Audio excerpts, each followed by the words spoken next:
नमस्कार। आज एक बार फिर से आप लोगों के सामने उपस्थित हूँ एक कविता लेकर। तो जो कविता आज मैं आप लोगों के सामने प्रस्तुत करने जा रही हूँ उसको कुमार विश्वास जी ने लिखा है। लेकिन आज मैं उनकी पूरी कविता आप लोगों के सामने प्रस्तुत नहीं कर रही हूँ। मैं उनकी कविता की कुछ पंक्तियाँ और उसमें अपने द्वारा लिखित कुछ पंक्तियों को मिलाकर प्रस्तुत कर रही हूँ। तो कविता कुछ इस तरीके से है। वे बोले दरबार सजाओ, वे बोले जयकार लगाओ। यहाँ मैं एक बात आपको बताना चाहूंगी।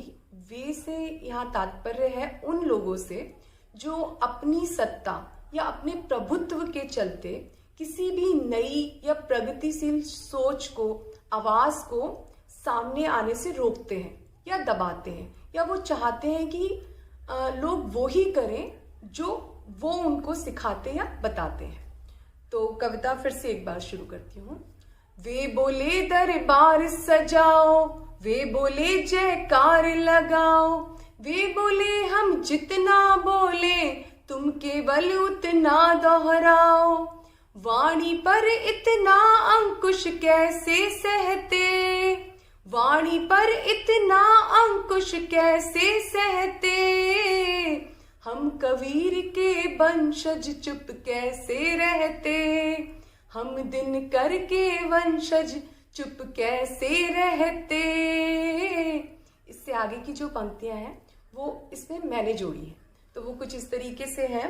वे बोले कुछ भी ना बदलो, वे बोले कुछ भी ना बदलो, हमारे घर में होता ये है। हमने कहा परिवर्तन अपनाओ, नई सोच की परिभाषाएं हम हैं। वे बोले बस चार दीवारी, तुम्हारी सोच की सीमा ये है।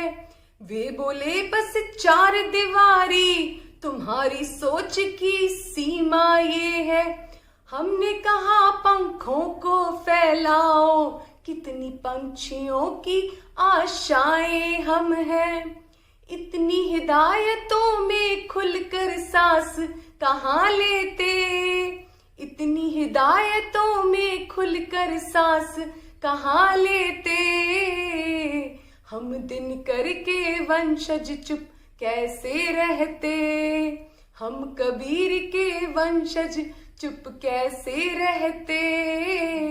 तो चुप बिल्कुल मत रहिएगा। अगर विधाता ने ये चुप रहना ही निर्धारित किया होता तो हम लोगों को आवाज ही नहीं देनी चाहिए थी उसको। तो उसने अगर हमें आवाज दी है तो इस आवाज को सही सोच, सही समय और सही स्थान पर प्रयोग में लाना हमारी जिम्मेदारी है। तो उसको प्रयोग में लाइएगा। और इसी के साथ मैं अपनी वाणी को विराम दूंगी। धन्यवाद।